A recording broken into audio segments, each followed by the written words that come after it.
This program is brought to you by Newsworks in cooperation with the City of Eau Claire.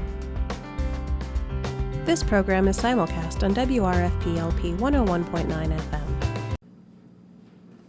FM. The Eau Claire City Council meeting will now come to order. Please rise for the Pledge of Allegiance. I pledge allegiance to the flag of the United States of America and to the republic for which it stands, one nation, under God, indivisible, with liberty and justice for all. Madam City Clerk, please call the roll. Councilmember Anderson, Beaton, Here. Benjamin, Berge, Christofferson, Here. Emmanuel, Here. Gregert, Here. Klinkhammer, Here. Lohr, Here. Weld, Here. Worthman. Good evening and welcome to this Monday's November 25th public hearing. Again, appreciate all of you that are here with us this evening, both in person and watching on TV. During our Monday evening meetings, the Eau Claire City Council conducts public hearings, listening sessions, and public discussion where residents in our community are invited and encouraged to ask questions and weigh in on important decisions we'll be making at our legislative session either tomorrow at 4 p.m. here in these chambers or in the coming weeks or months ahead. We want to thank Valley Media Works for live streaming this meeting. To those of you not able to join us, to watch, please visit valleymediaworks.org or visit channel 994 on Spectrum Cable. It is also simulcast at 101.9 FM. And you can find past meetings on YouTube under the Chippewa Valley Media Works channel. If you plan to address the council this evening, I'll briefly review the protocol. Once an agenda item is introduced, staff will present on that item, and following that presentation, the council may have questions to clarify the issue. We then will open the item for public input. Once the item is open for comment, please come forward one at a time, and when you approach, please begin by announcing your name and your address, and then begin sharing your comments. We will welcome you to speak for 5 minutes. You will see 3 lights before you. The first light is green, which will illuminate when you begin speaking. It will then turn yellow when you have 1 minute left. When the light turns red, that indicates you've reached your 5 minutes, and I will politely ask you to wrap up your comments and thoughts. Sometimes council members will have questions following your remarks, so please give us a moment before you go back to your seat. If you wish to speak on an item that is not listed on the agenda, you may do so during the public comment period at the end of the meeting. If you haven't done so yet, there is a sign-up sheet on the table at the back of the room, and you're welcome to sign up and speak for that at that time. Lastly, if you're not comfortable speaking at the podium, you can fill out a comment form at the table at the back of the room, and those comments are then distributed to council members ahead of our legislative meeting tomorrow night. As always, you can email or call council members, and our contact information is the city website and also on the back table at the back of the room. With that introduction, we'll get on to our first order of business. Excuse me. There are 2 items scheduled for public hearing on tonight's agenda. Item number 1 is a public hearing on an ordinance rezoning a property located at 2127 Necessity Street from C1A to R2. Good evening, Mr. Allen. Good evening, Council President Weld and members of the council. Again, before this evening is a request to rezone property from C1A to R2. And the property is located at 2127 Necessity Street. This is the Plan Commission overall map of the agenda items from their meeting last week that's identified here as number 2, highlighted there in purple, just east of North Claremont Avenue between Vine and Cameron Streets. Get a little bit more closely, you can see here the zoning map and zoning designations for properties around the property in question. Here's an aerial photo showing it at the southeast corner of Warden Street and Necessity Street. The property itself is just shy of 15,000 square feet. Again, and it is currently zoned C1A. It is a vacant office use currently. Proposed land use would be for a duplex. Again, the request does include the reuse of the existing vacant building to be reused as a duplex structure. The total proposed duplex would be approximately 1,766 square feet. Final site plan, complying with city codes, will need to be submitted in conjunction with building permit application, again pending a successful rezoning request. The site plan application would likely be approved or reviewed and approved administratively by staff. Through that process, staff would require that large amount of asphalt for the current parking area, as you see to the east side of the property, to be removed and reclaimed. Comprehensive plan does identify this area as being appropriate for a mix of commercial and low-density residential development. In fact, to the north and to the south, there is R2 zoning already in place and being utilized as such. The area to the west is in that commercial designation on the west side of Warden Street there. Typically, for the most part, you can see here C3 designation. The building itself was built in 1970. It was the former office for the Burger King franchise. Many of you may know Mr. Mike DeRosa, so that was the office location there. Here's the overall, just for your reference, this was in the agenda packet as well. This is the 300-foot radius buffer of all those properties that were directly notified of the public hearing, both at the Planning Commission and here tonight. There was no public testimony from neighbors or others at the Planning Commission last week. Planning Commission does recommend approval of the request, and staff does the same. And I'll stand for any questions. Any questions from council for Mr. Allen? I don't see any. All right. Thank you. Thank you. Is there anyone here that wishes to speak to this agenda item? Again, I'll ask if there's anyone here that wishes to speak to this agenda item. Seeing none, we'll go on to agenda item number 2, a public hearing on an ordinance rezoning property located at 3301 and 3155 Birch Street from C1AP to I2 to C3MX and P. Mr. Allen. Thank you again, Council President Weld and members of the council. Again, before you this evening is a request to rezone properties at the location identified here by number 3 at the corner of River Prairie Drive and Birch and Galloway Streets. Properties themselves are identified through land records as 3155 and 3301 Birch Streets. You may have also seen them referenced as 0 Galloway Street, essentially one in the same for purposes of this item here tonight. You can see here the mix of zoning. This one's a little bit more complex than the previous item, but the request here is to rezone properties from C1AP and I2 to C3MX and P Public. Also to adopt the general development plan for proposed mixed-use commercial and multifamily building, again for those properties identified as with the Birch Street addresses. The current land use is vacant. The proposed land use is that mix of commercial multifamily. The applicant is Gerard Development LLC. Representative from the applicant is here this evening to provide some additional comments and introductory materials. Again, the request is to rezone this property and to adopt that general development plan. The area shown as Lot 1, you can see proposed, it's right at that intersection of River Prairie Drive and Birch, right at the corner. That was declared excess land by the city council back March of 2018. In May of 2018, request for proposals was issued. A proposal from Haas Brothers LLC was accepted in a city council resolution authorizing the sale to Haas Brothers LLC, and their development partner here, applicant Gerard Development LLC, was approved back November 12th. So again, there are 3 lots under consideration for rezoning. The applicant's site plan, here's a little aerial. Again, that notification map. I'll come back to this briefly. This shows the 3 properties in question and their proposed future use.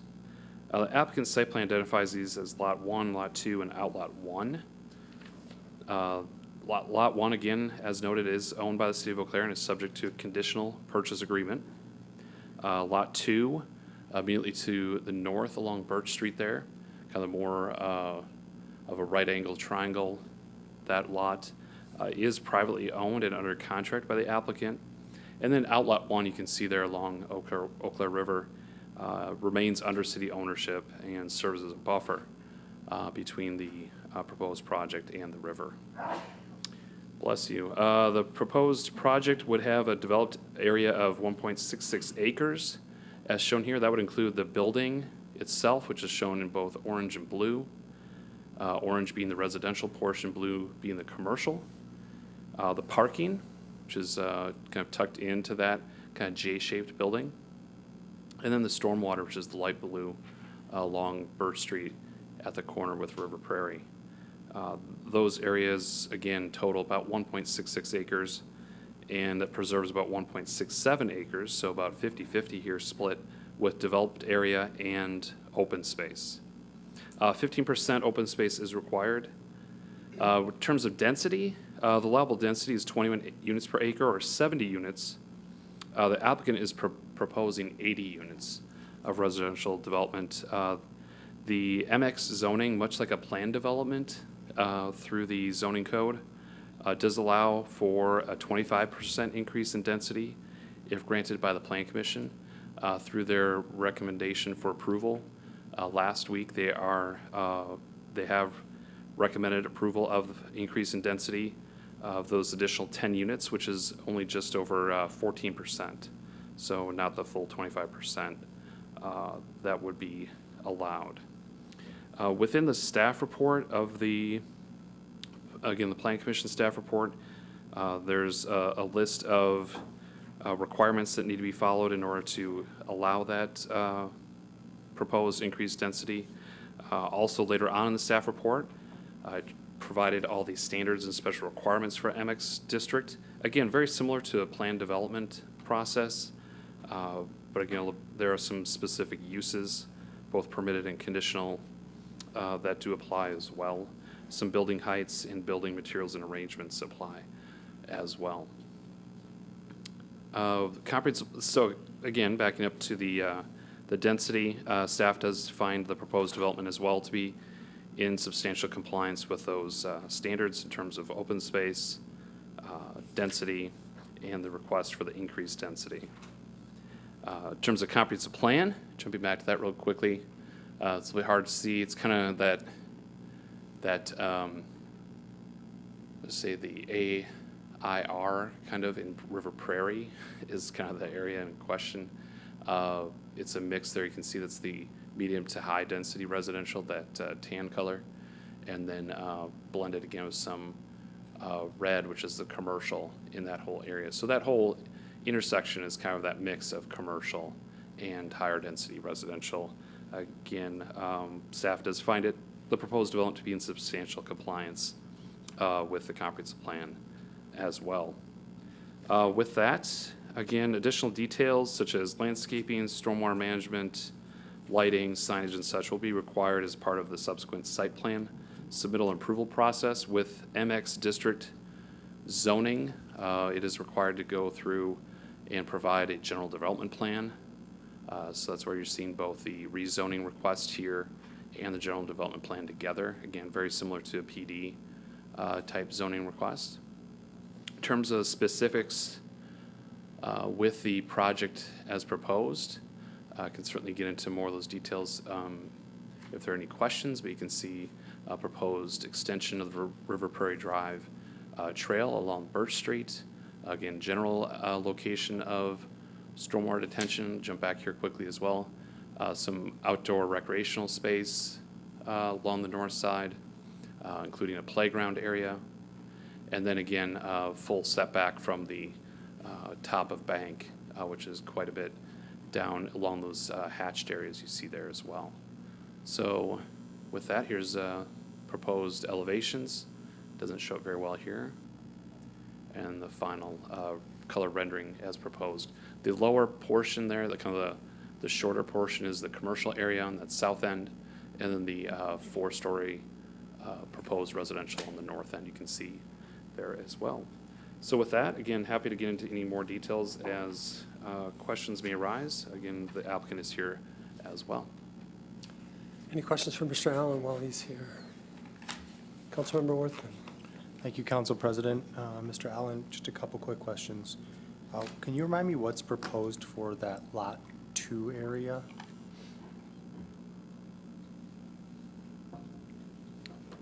So they're as they show it here, they're calling them Lot 1 and Lot 2. Lot 2 is that northern kind of triangular area. Yeah. You can see there is parking, and that's again the entrance, the vehicular entrance to the property on that north end on Lot 2. There's a blue kind of rectangle shown. That's the playground is proposed. Oh, I see. Yeah, Okay. and then you can see kind of looping around to the lower units. There are 8 patios proposed, so direct access out to that exterior area Okay. along the river bluff. And then there's that, it's kind of like a walkway. It looks like kind of hooking up and around towards the drive area. Thanks, yeah, I was just a little confused because on this rendering in our packets, it has the numbering is like, it says Lot 1. It's a little confusing for me, so thanks for that clarification. Sure, yeah, Lot 1, Lot 2, and out Lot 1. And are then the how properties in question. far away from the top of the bank is the building set back roughly? Is that, you said the hatched area is essentially the top of the bank? Sure, the hatched area, and allow me to grab a portion of materials that I can read a little bit more closely here. The hatched area is what they've identified as the hatched area is the area they've identified as approximate location of unbuildable slopes. The estimated top of bank is the left line of that lower hatched area. I don't know if I could do a, So oh, look at just- this, thank you. Yes, thank you, Kathy. Yep, kind of that line where you can see the narrative is the top of bank. So we've talked about, having the trail access along the river, and if that were to occur at some point in the future, I'm assuming then that would mean it would have to be further down, down below by the river, if we were gonna have a public trail along the river. Is that correct? Am I understanding that?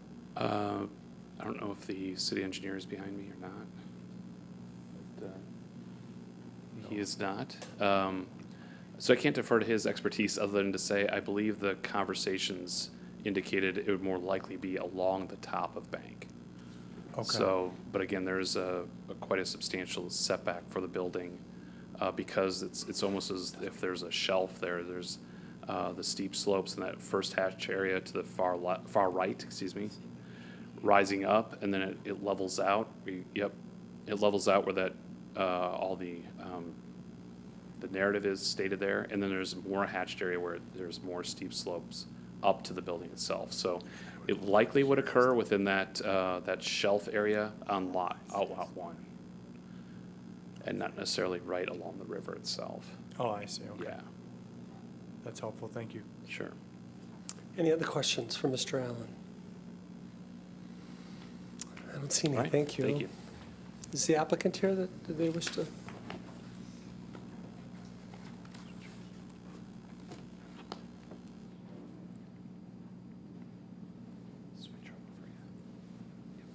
Good evening. Good evening, Mr. President, ladies and gentlemen of the Council of City of Eau Claire. My name's Paul Gerard, 420 Fifth Avenue, South La Crosse. So I'm here tonight to provide a brief overview, a little bit on our company, and then we'll just jump into what we have in front of you. But our company is not a stranger to the Eau Claire market. We were here in the 70s and 80s, and my father was part of a real estate firm called Gerard Realty Corp., which provided commercial and residential brokerage services. And in a short time, he created himself a niche in this market. He also went on to build about 250 homes, and he was also part of a couple of partnerships with condo projects in downtown, and we also did some affordable housing back then.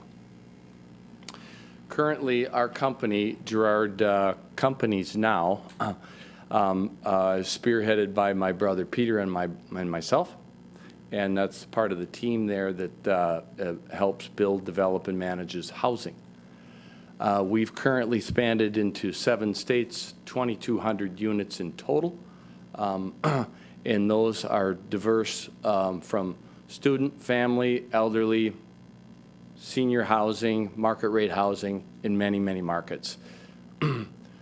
We also have done some condo projects in infill development with the mixed use. There's an illustration of a student rental in La Crosse. That was infill development. Here's another student rental in River Falls that included TIF, and we're going on to build phase 3. Here's another development in downtown Minneapolis, infill mixed use market rate housing with 50,000 jobs 3 blocks away.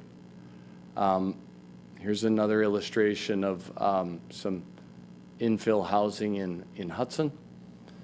Here's an illustration of a lot left over inside this village in North Hudson. This is family housing that Gerard partnered with Westcap to bring this project forward. Here's a development that's currently under construction in downtown River Falls, right next to City Hall. The depot is a 50-unit elderly project, and the city station is a 24-unit market rate project. What's neat about City Station is that is a opportunity zone project, and there's the team. We currently manage about 800 units in Wisconsin and Minnesota. The stuff out west we naturally don't manage. So what we're trying to accomplish with this project is mixed use, infill, and we're also trying to accommodate 14 homeless apartments that would cut very deep into the low-income threshold, which would be very unique for the community. So I wanted to be brief. I left it with that, so I'll open it up for questions. Any questions from council? Councilmember Christopherson. Thank you, President Weld. Mr. Gerard, thank you so much for this beautiful development plan. I'm wondering, there are a lot of options that developers use as far as owning, managing, selling. What are your plans long-term about how these, would they remain owned by you or owned by Westcap or managed? Would you explain that, please? Certainly. Good question. I stand before you as a fee developer, and I'm working actually for Peter Kildee, who will be coming up from next behind me. He's the director of Westcap. We are developing and will build this project for Westcap to own long-term, and he'll enter into a 30-year land use restriction agreement with the state agency for the affordability component. Any other questions? Councilmember Beaton. Thank you. Could you explain a little bit more about your plans for I think it was the 8 units reserved for individuals experiencing homelessness, and kind of how you're able to do that and how it's going to kind of be managed? Sure. What's unique about this project is the 2 different income sources, the residential income source and the commercial income source. Those will both help each other. However, the commercial helps the residential a little bit more. But Westcap, Gerard, and Anna Cardarella from Western Dairyland are pulling together a partnership and some different funding sources to help combat, maintain, and to also help secure those homelessness units in the community of Hudson, or the community of Eau Claire. Could I have a follow-up? Sure. That's wonderful. That's an issue that we're really working a lot on here in Eau Claire, so I really appreciate you making the community connections here to Great. make that happen. Great. I was also wondering if you have a tenant planned for the commercial use portion. We have two commercial tenants that are very interested in the space. We're going to be entering into letters of intent very soon with both of them. Great. Thank you. Any other questions? Appreciate you coming up. Thank you very much. Thank you. Appreciate it. Yep.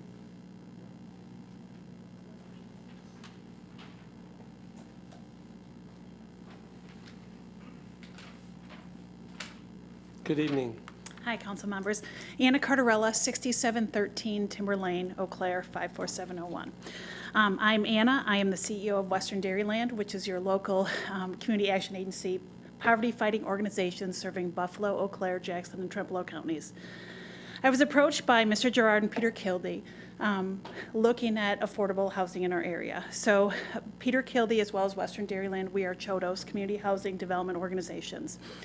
And Peter is interested in, and he will speak in a moment, supporting this project that WestCap would manage, but then also having, as Paul indicated, some of the units be designated for homeless. Now, we are looking at permanent supportive housing, chronically homeless individuals and families. As the council is well aware, affordable housing and homelessness are huge issues in our community. I just brought some brief numbers that I had staff pull today, that we currently on our list, the coordinated entries, so these are just the folks that we found.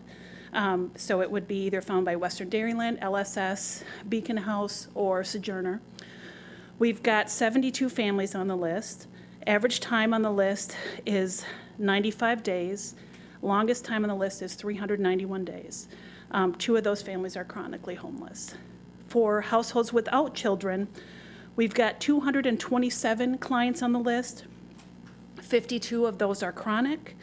The average time on the list is 127 days, with the longest lot on the priority list, 825 days. So it is an issue that I know the council is well aware of. Western Dairyland is in support of this development. We think it would be a great partnership with Gerard Companies, WestCap, and Western Dairyland. And so, any questions? Any questions? Councilmember Emanuel. Thank you, President Weldon. Thank you, Ms. Caradella. Could you please leave that information with Kathy Morrell and she can share it with council members? Sure, Thank you. absolutely. Okay. Any other questions? Thank you for coming up. Thank you.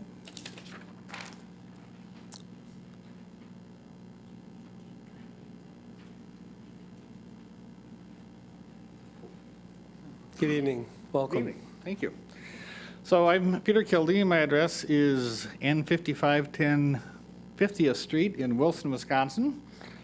I'm very happy to be here in Eau Claire. My roots in Eau Claire go as far back as they can. I was born here. And the Kildee family started here. My father was very involved in First Lutheran Church. My brother was a minister at St. John's and everything. So we've been around a lot. My 3 daughters were in the youth symphony and stuff. So I feel very connected to Eau Claire. Recognize a couple of faces, in fact, on the council. Just want to say a couple of things. I am, as Anna said, her sort of counterpart. There are 1,000 community action agencies around the country. Ours, our direct service territory is Chippewa County and 6 counties sort of between there and St. Croix River. We've been developing affordable housing units for 25 years. We've developed ourselves a little over 200, plus we've done some acquisitions and remodeling. We've also, for a couple of unique reasons, stepped outside of our service territory to develop and rehab an existing affordable housing senior project in Phillips, and we have a project in Iowa. So we have a little experience in operating a little bit outside of our direct service territory as well. When Paul Gerard approached me on possibly partnering on this, my first question was, well, I'd do it if it was okay with Anna. If she wants us to come in there, that'd be fine. The CAP agencies are very collaborative and collegial in that regard. And she said, you know, they really didn't want to take this on at this point. We, on the other hand, have had a very useful and productive relationship with the Gerard Corporation. For the last 5 years, we've been very involved with them. We did a lot of our own development early on, realized as these things get more resource intensive, that our nonprofit really had issues around absorbing the risk and coming up with all the advance money and everything. So when we started working with Gerard's about 5 years ago on the Dancing Oaks project in Menominee, we found that to be a very satisfying relationship in terms of our mission. We like the organization. We like their commitment to quality. We believe that they are sincere in their desire to provide high-quality, affordable housing for folks. That relationship went on to Abbey Grove, one of the units that you saw up here, which is a 35-unit multifamily that Westcap will own. It's been completed and fully leased up in North Hudson. And we're also working on this, another project in River Falls that's a 50-unit. The other thing I would say about that, in addition to the, again, very positive experience that we've had with Gerard, as a couple of you may know, I'm kind of a stickler around energy efficiency and low carbon footprint and all that kind of stuff. And we've really found these guys to be willing to, you know, step outside of their box too to help us build things that are really extremely energy efficient. And we may even be setting some trends there, and I'm very proud of that. So we'd try to bring all these values to Eau Claire. And if you approve this project, I can assure you that we'll do our best to get it built right and managed right. So happy to take any questions. Great, thank you. Any questions from council? Councilmember Gregor. Yeah, thank you, President Weld, and thank you, Mr. Kildee, for visiting us tonight. Good to see you again. I see you as well. Yeah, I'm glad that you brought up your experience with energy efficiency and you know, and how that relates to housing. I guess I was wondering if you could explain a bit more as to how that fits in with affordability in terms of the utility costs and what you're kind of envisioning there in terms of efficiency or possibly renewable energy as part of this project. Well, thank you. What, in terms of the affordability piece, the short story on some of these technologies is they pay off over time. The timeline tends to be a little bit beyond what most, you know, equity investors and financiers like to see. So that's where you have to push the envelope a little bit. But we've done a number of projects that are demonstration projects, both in new family development and in retrofitting existing facilities, where we get, in some cases, to net zero energy use. Some cases, it's like an 80% reduction. In our River Falls project, what we're trying to do, right now we were just in the middle of applying for some help from Focus on Energy and the WIPI, the Organization of Municipalities and cooperative electrical folks, to get support for possibly ground source geothermal system that would be powered by solar energy and that kind of thing, plus a lot of conservation measures in terms of appliances and you know, low energy use, lighting, and all that kind of stuff. So those would be some of the things. But again, you know, the nice thing about these technologies, as you know well, once you get those paid for, the energy is extremely affordable, if not free, for many years after that. So we really take kind of a long view on these things. And I say I've found Gerard's to be extremely helpful in trying to get to that vision and help us work through that so that these projects can remain affordable and also have a very low carbon footprint for a long time. Any other questions? Appreciate you coming up. Thank you. Thank you. You bet. Is there anyone else that wishes to speak to this agenda item? Good evening. Good evening. President Weldon, members of the City Council, my name is Susan Wolfgram. I live at 550 Graham Avenue. I serve on the Plan Commission, but this evening I'm speaking as co-chair of the Jonah Affordable Housing Task Force, and I've prepared a few comments for you. I strongly support this multifamily mixed-use development and recommend granting the rezoning as well as approving the general development plan. Paul Gerard, as you've heard, has history in the Eau Claire area with an evidentiary track record. He's intentional about being a community stakeholder by making a significant contribution to the housing needs of our city, with approximately 80% of his units renting to those whose income is between 30% and 60% of the county median income, or between $15,000 and $30,000 a year. Included in this percentage, as he stated, are 14 units provided for residents who are currently homeless, and this is cutting edge. I have not been able to identify any affordable housing development across the country that has provided housing for residents who are currently homeless. Workforce housing is generally defined at 60 to 120% county median income, with our county median income approximately $51,000. This definition of workforce housing meets the needs of residents making from $30,000 to $61,000 per year. However, this definition is evolving across the country. In Eau Claire, according to our American Community Survey, we have over 31,000 workers in low-pay, high-employment occupations, representing just under 40% of our entire workforce. These workers are extremely cost-burdened and often left out and left behind in the definition of workforce housing, and Paul Gerard is not leaving them behind. Yes, housing supply in the Chippewa Valley is insufficient to meet current need and demand in every income category and housing type. However, as our Chippewa Valley Affordable Housing Task Force recommends, the most acute need is for quality rental housing that is affordable for persons experiencing income insecurity. This development addresses this acute need. Gap financing is one of the greatest barriers to developers interested in affordable housing, and WHEDA tax credits are a primary source of this funding. It's very important to note that Paul Gerard is experienced with WHEDA scoring, which increases his probability in being awarded these tax credits and for this development to actually come to fruition for us. Prairie Heights Residences is emblematic of the mixed use and mixed income housing that prioritizes the needs of our low-wage, high-employment residents recommended by our Chippewa Valley Affordable Housing Task Force. Thank you. Questions for Ms. Wolfgram? Thanks for coming out. Thank you. Thank you.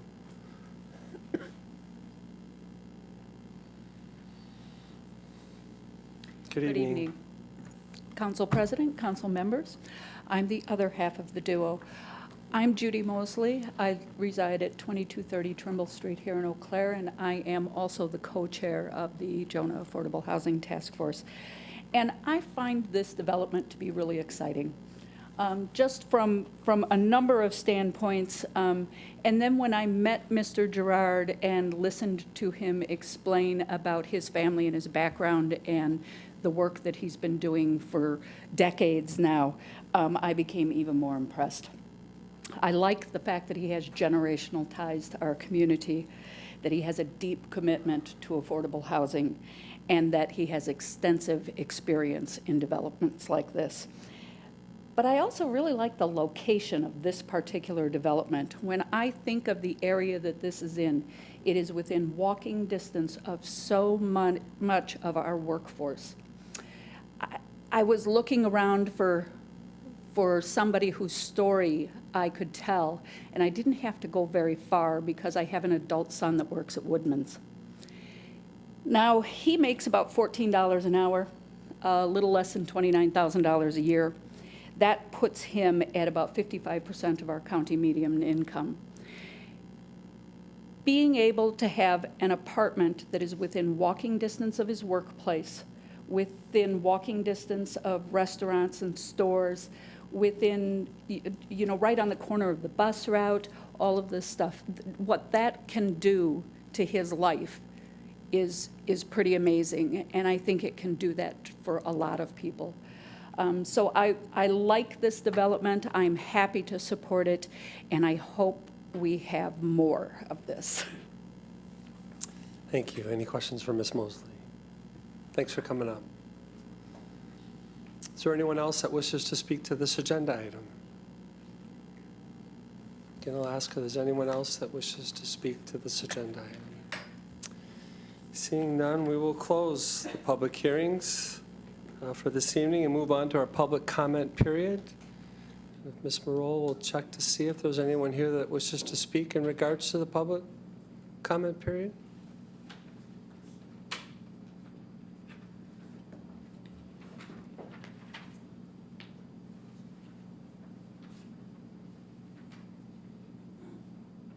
No? Okay. Was there anyone that had hoped to sign up for the public comment period? Seeing none, then we will close the public portion of this council meeting. And again, I thank everyone here for joining us this evening, and have a great night. On a motion by Councilmember Lohr, seconded by Councilmember Christopherson, City Council may now go into closed session with the idea or intent to confer with the city attorney and receive direction on potential development terms and negotiating parameters on city support for the construction of an event center and associated public improvements in partnership with the University of Wisconsin-Eau Claire, which is permitted in closed session pursuant to Section 19.85 of Wisconsin statutes. Is there any discussion in regards to going into closed session? Seeing none, clerk, please call the roll. Councilmember Beaton, Aye. Christopherson, Aye. Emmanuel. Aye. Greigert, Aye. Klinkhammer. Aye. Lohr, Aye. Weld, Aye. Worthman. All right, we are in closed session. Thank you. The Eau Claire City Council meeting will return in a moment. Newsworks is made possible by continuing community support. If you would like to volunteer or make a donation, please contact us via phone at 715-839-5067 or online at valleymediaworks.org. This program is simulcast on WRFP-LP 101.9 FM. We now return you to the Eau Claire City Council meeting. The Eau Claire City Council meeting is now come to order. Please rise for the Pledge of Allegiance. I pledge allegiance to the flag of the United States of America and to the republic for which it stands, one nation, under God, indivisible, with liberty and justice for all. Madam City Clerk, please call the roll. Councilmember Anderson, Beaton, Benjamin, Berge, Christopherson, Here. Emmanuel, Here. Greigert, Here. Klinkhammer. Here. Lohr, Here. Weld, Here. Worthman. We have a quorum. Again, good afternoon, and thank you to all those that are joining us here. Hopefully we are able to complete our meeting and our task and arrive safely home afterwards. So we'll get started with our meeting. Again, this is our Tuesday, November 26th legislative session of the Eau Claire City Council. During its legislative session, the council deliberates and takes action on the agenda items before us today. City staff and council members have spent a great deal of time preparing for this meeting. Again, thank you to the residents that are joining us and also those that are watching at home. Thank you to Valley Media Works for live streaming this meeting. Again, to watch, please visit valleymediaworks.org or visit channel 994 on Spectrum Cable. First item of business is the consent agenda. As a note to those of you that are here in regards to the consent agenda, if your item is on the agenda under the consent, one vote will approve all those together. If it's pulled off separately, then that would be a separate vote. So if it is approved, know that your item has been approved as well. Does the council have any questions regarding the consent agenda or wish to remove any item for separate consideration? Seeing none, then on a motion by Councilmember Lohr and seconded by Councilmember Christopherson, the consent agenda is moved. Is there any discussion? Seeing none, clerk, please call the roll. Councilmember Christopherson, Aye. Emmanuel, Aye. Greigert, Aye. Klinkhammer. Aye. Lohr, Aye. Weld, Aye. Worthman. And the consent agenda has passed. We have one proclamation today, and if I could have Mr. Dustin Olson and Mr. Aaron Bryce from Ambient Inks meet me up at the podium.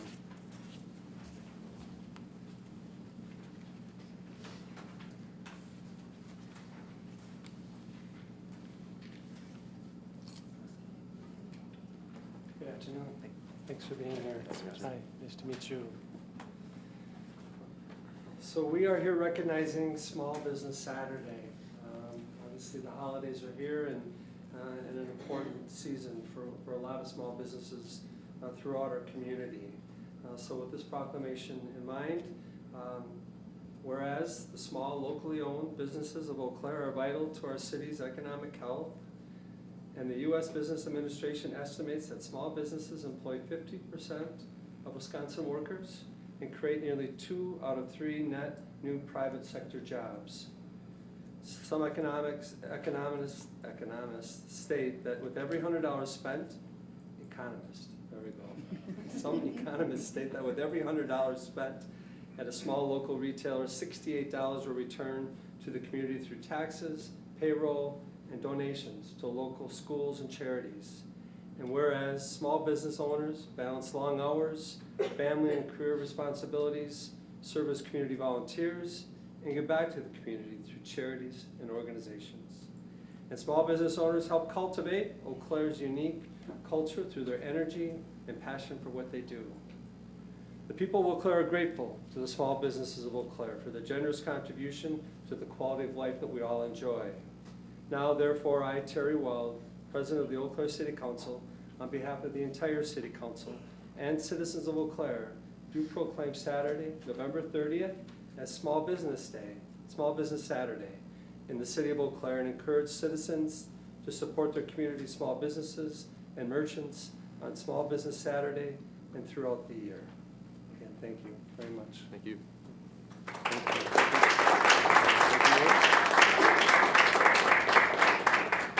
So Downtown Eau Claire Inc. is proud to be a part of Small Business Saturday, and we really appreciate the support of City Council as well. Downtown in particular benefits from a relatively high concentration of small, locally owned businesses, and these businesses are a key reason that our downtown has really grown into the unique, artistic, dynamic center of the city that it is today. So we thank you for recognizing the importance of shopping small. We hope everybody has the chance to do so on November 30th. And if not November 30th, then sometime during the holiday season or throughout the year. And with me I have Aaron Bryce, who's the owner of Ambient Inks on Water Street, and also a member of the Downtown Eau Claire Inc. Executive Committee, and he'd like to say a few words as well. Thanks for having me, everybody.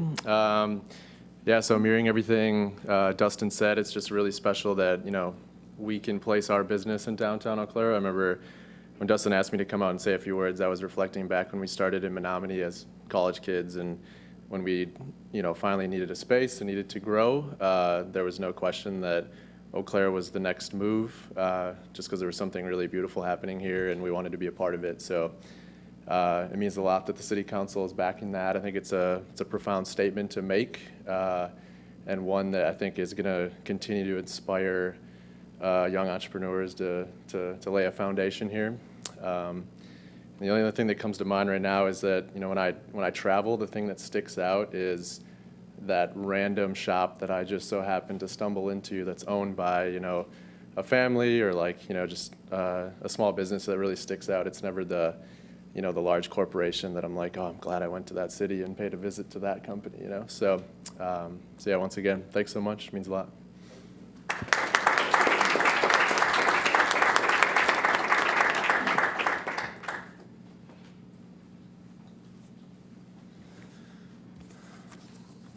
All right, moving on to the business, the business agenda.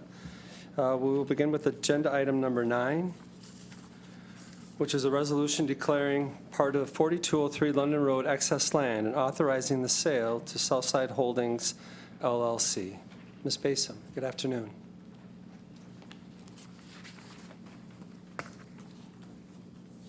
Good afternoon. Before you is a resolution declaring a part of 4203 London Road excess land and authorizing the sale to Southside Holdings LLC. Southside Holdings LLC is the owner of the property located at 2715 Damon Street, right here on the map. That was the location of the Chippewa Valley Eye Clinic, and they are looking to expand. Earlier this year, they had approached the city regarding that, the acquisition of the 25,000 square feet of property. 4203 London Road is owned by the city and used for stormwater retention pond, and the northwest corner of it is used for water quality pond. The Southside Holdings LLC will be required to modify and design and construct at their sole expense the existing stormwater area. Changes to that area will be included in the development agreement. And this is the area here. Southside Holdings has agreed to purchase the property for $165,000. The Plan Commission did recommend approval at its November 18th, 2019 meeting. And with that, I'll take any questions. Does council have any questions for Ms. Mason? I don't see any. Thank you. Thank you. Then on a motion by Councilmember Klinkhammer and seconded by Councilmember Worthman, this item is moved. Is there any discussion? Seeing none, clerk, please call the roll. Councilmember Emanuel. Aye. Gragert. Aye. Klinkhammer. Aye. Lohr. Aye. Weld. Aye. Worthman. Aye. Christopherson. Aye. And that item passes unanimously. Agenda item number 10, a resolution granting a utility easement to Northern States Power Company on city-owned property located on the west side of Forest Street. Good afternoon, Mr. Solberg. Good afternoon. The easement request from XL Energy was in conjunction with our Forest Street reconstruction project. XL Energy, also known as Northern States Power Company when we work with them with the easements, had to relocate 2 guy wires and 2 guy poles which support the overhead electric utilities that are on the west side or on the east side of Forest Street. So the requested easements are outside of the city right-of-way, and it resides in the Forest Street special area, 10 feet wide by 22 feet on the south portion and 19 feet on the north portion. And the moves were necessitated with our expanded cross-section for our sidewalk that we have along Forest Street. We maximized everything that we could have within the right-of-way, and it necessitated these poles to be located outside of that. The relocation of the poles was done at no charge to the city. That'll take any questions. Any questions for Mr. Solberg from council? I don't see any. Thank you very much. And on a motion by Councilmember Gragert and seconded by Councilmember Emanuel, this item is moved. Is there any discussion? Seeing none, clerk, please call the roll. Councilmember Gragert. Aye. Klinkhammer. Aye. Lohr. Aye. Weld. Aye. Worthman. Aye. Christopherson. Aye. Emanuel. Aye. And that resolution passes unanimously. Agenda item number 11 is a resolution approving the final plat for Jeffers Ridge Twin Homes located on the east side of Jeffers Road, west of Northwest Community Park. Mr. Allen, good afternoon. Good afternoon. Thank you, Council President Weld and members of the council. Again, this evening here, or this afternoon, I should say, it's a request for approval of final plat for what would be Phase 1 of Jeffers Ridge Twin Homes.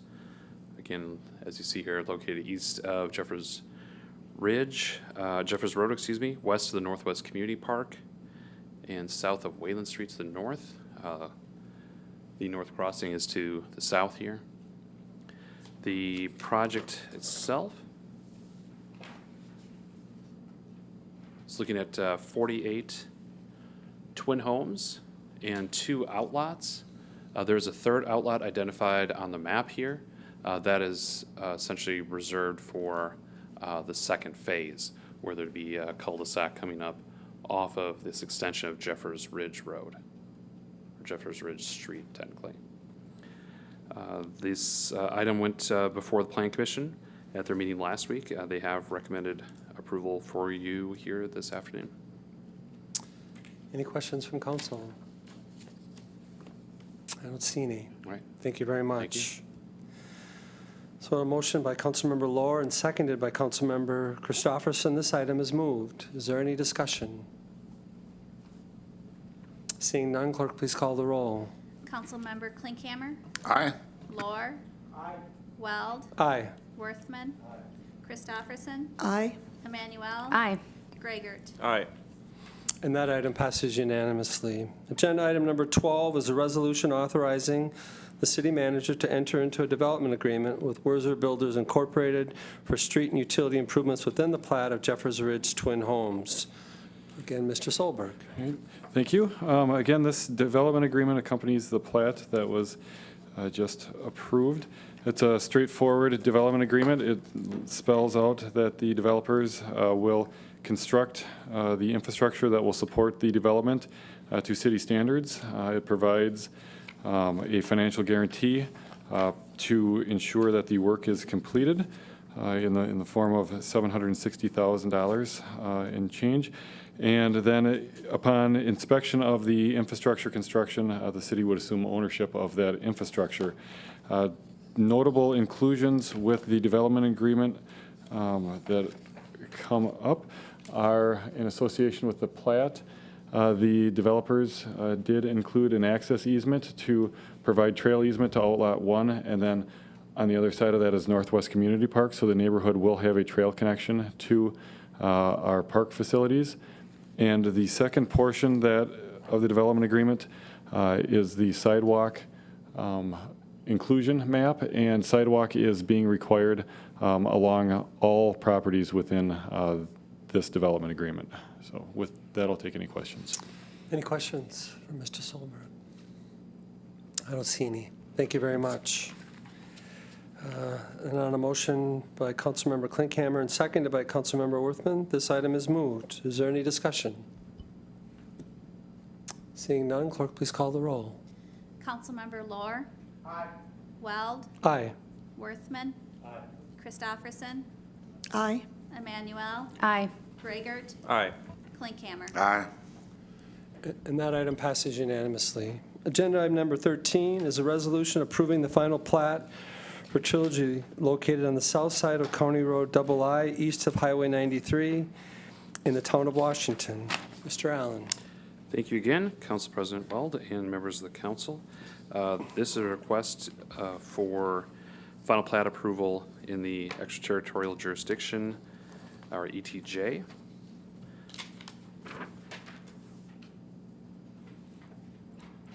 This is south of town, in the town of Washington, east of 93, south of County Road II. It's these parcels here in question. This is the extent of the urban sewer service area, or what we call SSA, is II. So even though this is within the ETJ, it is outside of our current future long-range plans for sewer service extensions. To show a little bit more specifically, the project, if I have this laid out correctly,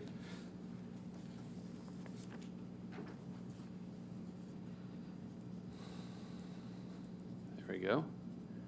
You can see a little bit, this kind of better layout. This connects down to this area. So it all does not fit on one sheet per the surveyor, but just shows you layout.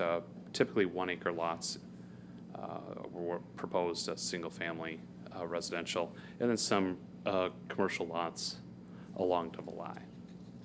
Again, this is going through this standard process through ETJ review, so Town of Washington and Eau Claire County are also reviewing this as well. And this was before the Planning Commission last week and is recommended for approval here this afternoon. Any questions for Mr. Allen? Councilmember Christofferson. Thank you, Mr. President Weld. Mr. Allen, I wonder if you could speak with any, to inform us about this particular method of sewage treatment that they're using. I think it's really important for the viewing public to see how this particular configuration is being protected in the groundwater.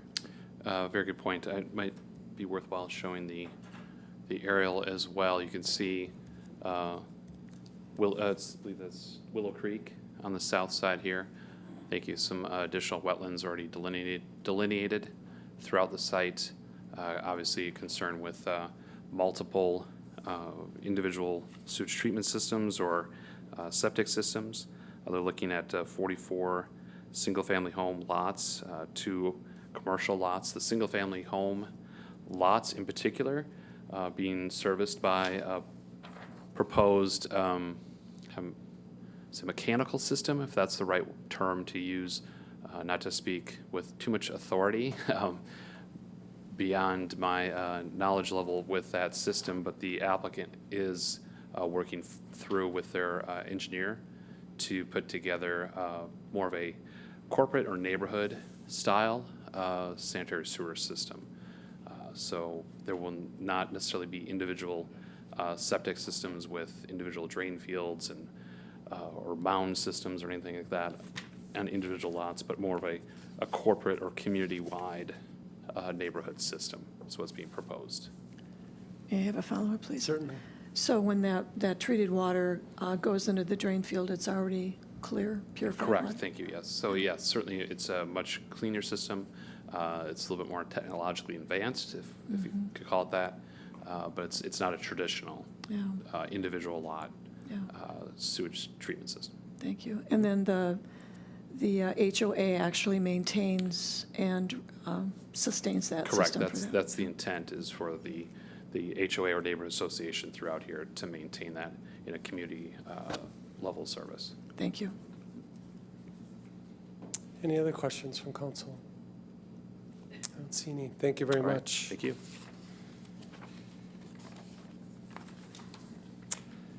So then on a motion by Councilmember Gregor and seconded by Councilmember Manuel, this item is moved. Is there any discussion? Seeing none, clerk, please call the roll. Councilmember Weld, Aye. Worthman. Christopherson. Aye. Emmanuel. Aye. Gragert. Aye. Klinkhammer. Aye. Lohr. And that item passes unanimously. Agenda item number 14 is a resolution authorizing the city manager to execute a collective bargaining agreement between the City of Eau Claire and firefighters Local 487. Good afternoon, Ms. Selton. Good afternoon. Before you is a resolution authorizing the city manager to execute a collective bargaining agreement between the City of Eau Claire and firefighters Local 487.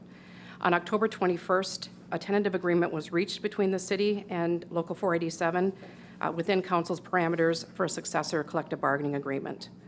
The terms of the tentative agreement are summarized on the memorandum that was included in your packet, and Councilmember Berge sat in on our negotiations with firefighters Local 487. The agreement calls for the wage increases that are specified, and then there was only one language change with respect to dues deductions. It was for a term of 2 years for the agreement. And then as part of the bargain, we resolved a parking grievance to the satisfaction of the parties. A proposed ordinance has also been prepared that will be introduced this afternoon to amend the fire pay plan to reflect the tentative agreement reached with respect to wages. That would be agenda item 24. Human Resources respectfully requests that council suspend the rules and take up the proposed pay plan ordinance this afternoon so that the respective wage increases can be implemented before the end of the year to avoid any back pay liability. With that, I'll take any questions. Thank you. Any questions for Ms. Selton? I don't see any. Okay, Thank you. City Attorney Nick. Just thought perhaps we should also recognize Tony Hennings, Firefighters Local 47 President, who's also in attendance this evening.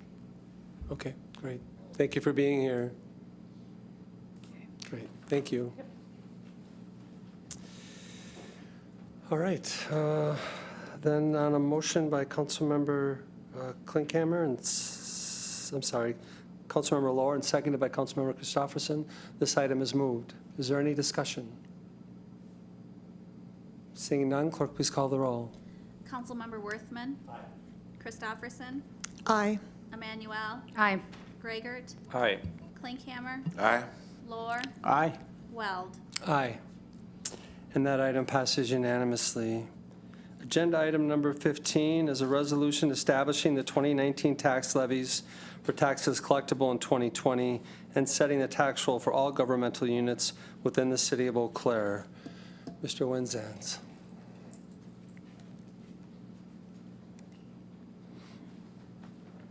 Good afternoon. Good afternoon. Thank you, Council President Weld. Well, congratulations. We survived another budget year.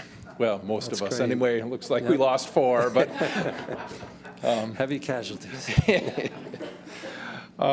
before you this afternoon, agenda items number 15 and 16 are both resolutions establishing the 2019 tax levy for taxes collectible in 2020 and setting the tax roll. Agenda item number 15 does so for Eau Claire County, and agenda item number 16 does so for Chippewa County as well. So these resolutions were prepared consistent with the budget that the City Council approved 2 weeks ago. These resolutions establish the tax levy, that is the dollar amount that we will be levying in the form of property taxes, and then also establishes the tax rate, which is simply dividing that tax levy by the assessed value of the respective communities. With that, I'd be happy to answer questions. Any questions for Mr. Winsand? I don't see any. Thank you. And on a motion by Councilmember Klinkhammer and seconded by Councilmember Worthman, this item is moved. Is there any discussion? Seeing none, clerk, please call the roll. Councilmember Christopherson. Aye. Emmanuel. Aye. Greigert. Aye. Klinkhammer. Aye. Lohr. Aye. Weld. Aye. Worthman. And that item passes unanimously.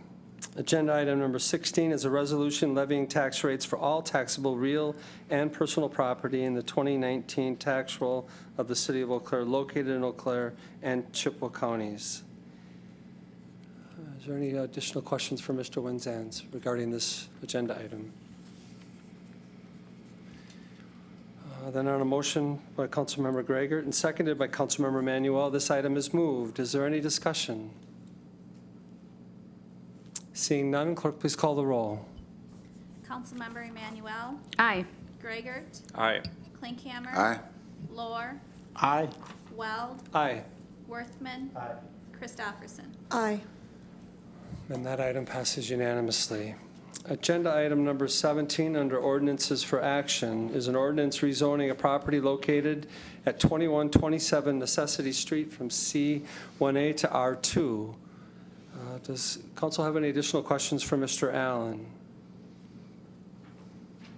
Councilmember Klinkhammer, did you have? No, sorry. If no questions, then on a motion by Councilmember Lohr and seconded by Councilmember Christopherson, this item is moved. Is there any discussion? Seeing none, clerk, please call the roll. Councilmember Greigert. Aye. Klinkhammer. Aye.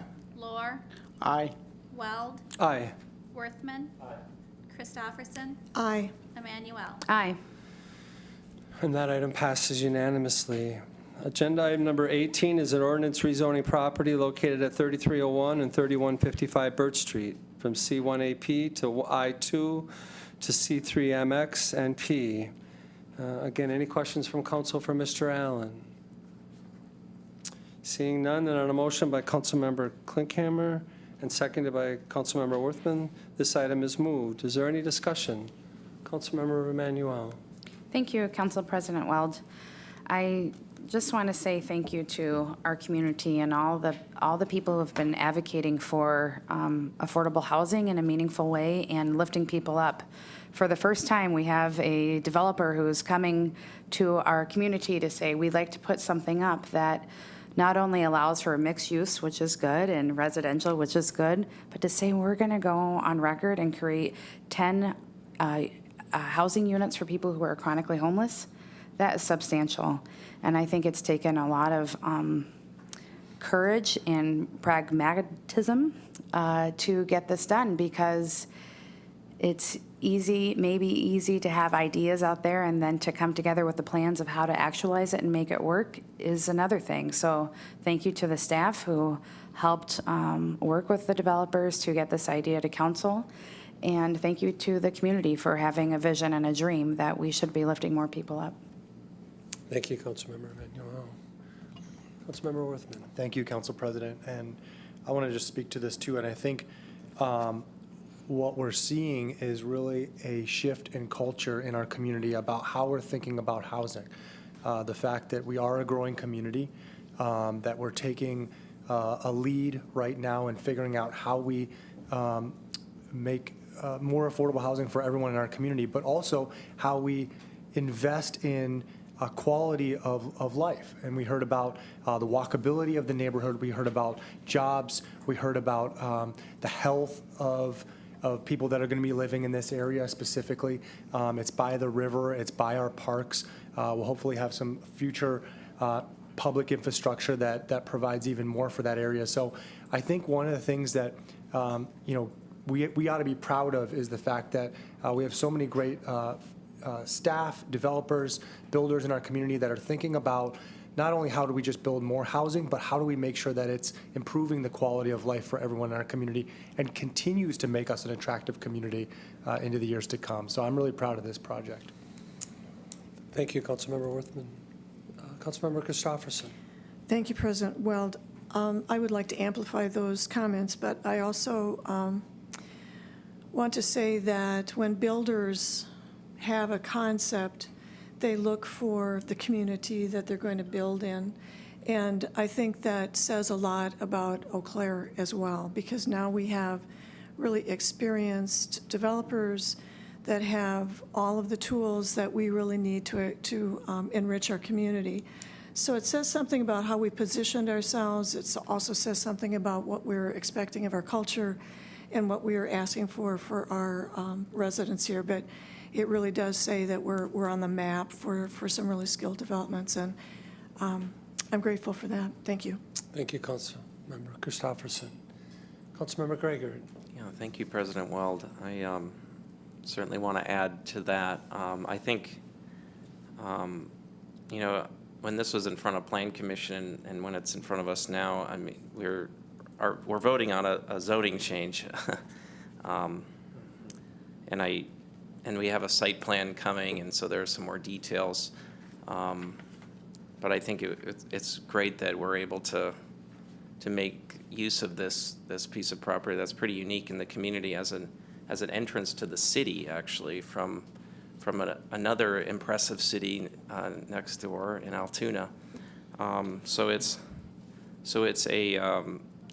a good fit, I think, for that particular part of our community, and a good fit for along the river, respecting the river, and expanding some amenities that we have, like the bike trail along River Prairie, to have it go along Birch Street.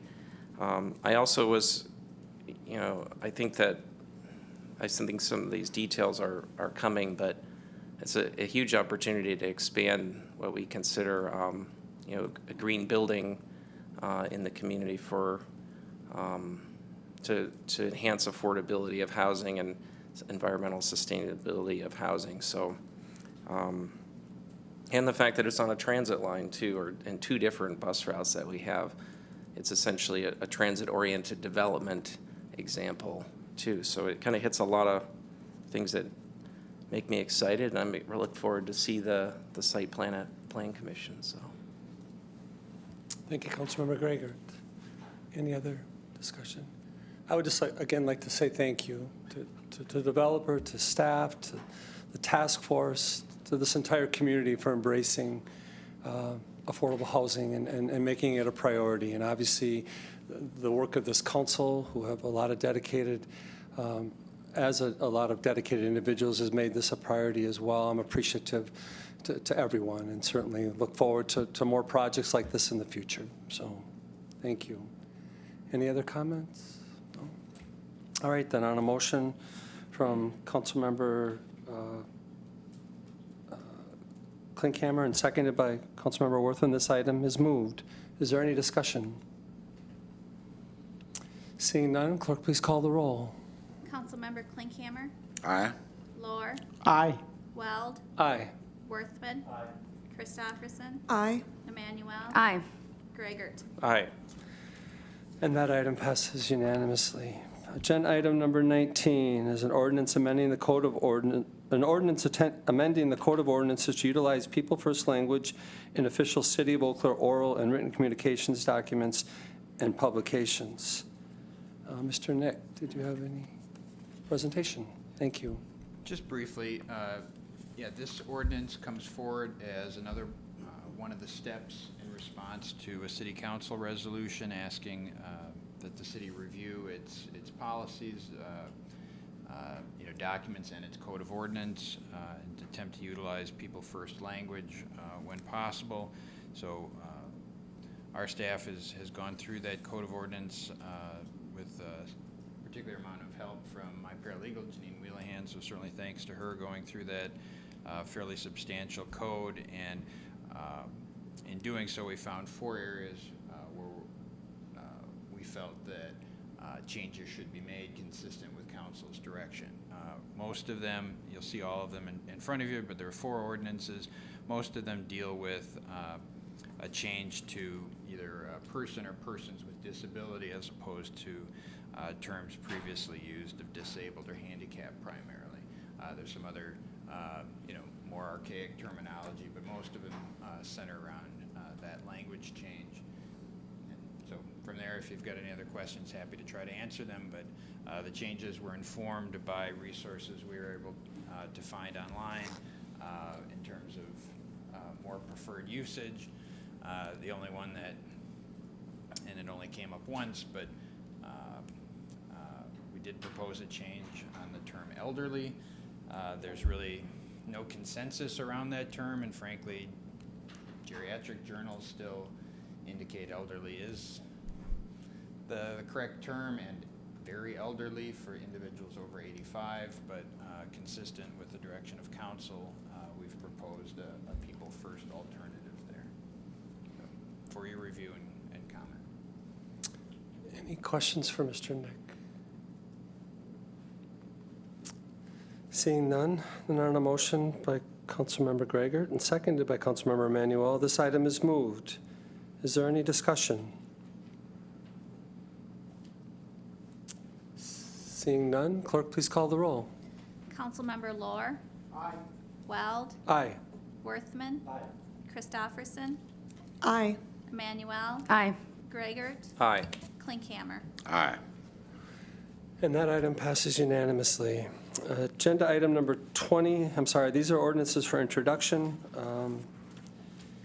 And I will read through them. Agenda item number 20, an ordinance amending the zoning code provisions for the multifamily housing design manual. Agenda item number 21 is an ordinance rezoning a property located on the north side of Seymour Road, east of Andover Avenue, from TR1A to R1 and R1P, to approve the general development plan with a reduced front yard setback.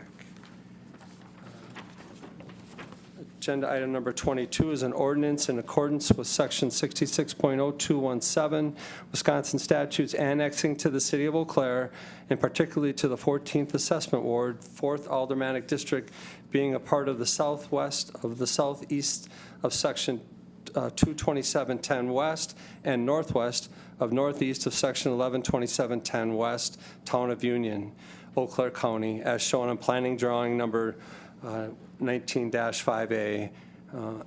Per Wisconsin statute 66.02, an annexation ordinance requires 2/3 vote of the elected members of the governing body. Therefore, 8 affirmative votes of the 11 elected council members are required. Agenda number 23 is a charter ordinance relating to the city council and the reapportionment of the aldermanic districts of the city of Eau Claire. Adoption of the charter ordinance requires 2/3 votes of the elected members of the governing body. Again, therefore, 8 affirmative votes are required. Agenda number 24, an ordinance amending section 2.72.010 entitled City of Eau Claire Pay Plan, adopted specifically those parts that are pertaining to firefighters local 487 employees. Does council wish to suspend the rules and take up any of these 5 ordinances for introduction? Aye, so moved. Number 24. All right. 24. We have a motion. I second that. And a second. Is there any discussion in regards to suspending the rules in regards to this agenda item? Seeing none, clerk, please, I'm sorry. like to have a comment? Oh, I'm sorry. It's okay. Councilmember Emanuel. That's okay, not a problem. I just want to thank everybody for the work in this. This is often a multi-year conversation for multi-year agreements, and it's not easy. And so I know this took several conversations, and I want to thank the workers and their families for the work that they do day in, day out to keep our community safe. Of course, we always wish that we had more resources because there simply isn't enough adequate resources right now. And so I want to honor the workers and the leadership for the work that they're doing to help keep us safe. And thank you also to council for inviting a council member to be a part of that and listen. And that's how we can continue to learn and serve. And thank you to the administration team for ultimately bringing us an agreement that all parties are supporting. So thank you. And just a clarification, or 2 votes, 1, 2. So this vote actually is just to suspend the rules for this agenda item and take it up for discussion. So is there any other discussion in that regard?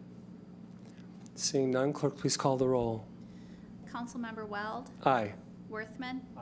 Christofferson. Aye. Emmanuel. Aye. Greigert. Aye. Klinkhammer. Aye. Lohr. So, agenda item number 24, an ordinance amending section 2.7201 entitled City of Eau Claire Pay Plan, adopted specifically those parts thereof pertaining to firefighters local 487 employees. Does council have any questions for Ms. Sultan in regards to this agenda item? Seeing none, then on a motion by Councilmember Lohr and seconded by Councilmember Christofferson, this agenda item is moved.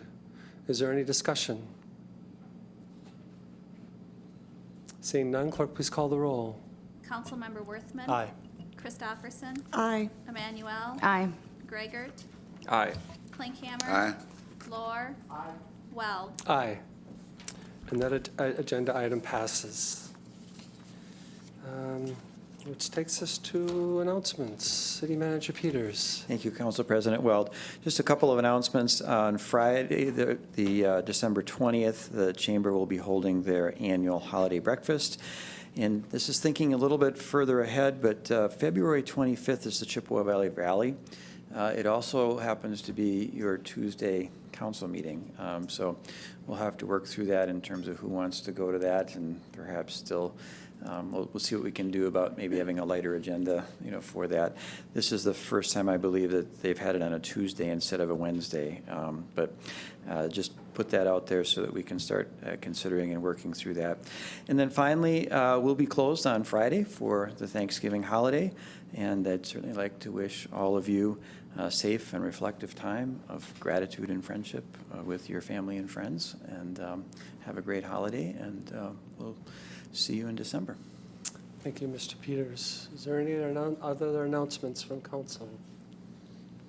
Seeing none, again, happy Thanksgiving, everyone. Safe travels. And if there's no objection from council, we are adjourned.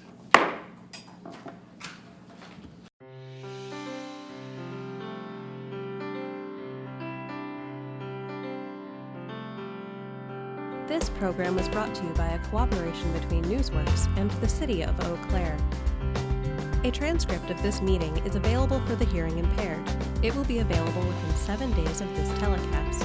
Call 715-839-4912 or TDD 715-839-1689 or write Eau Claire City Clerk, P.O. Box 5148, Eau Claire, Wisconsin 54702-5.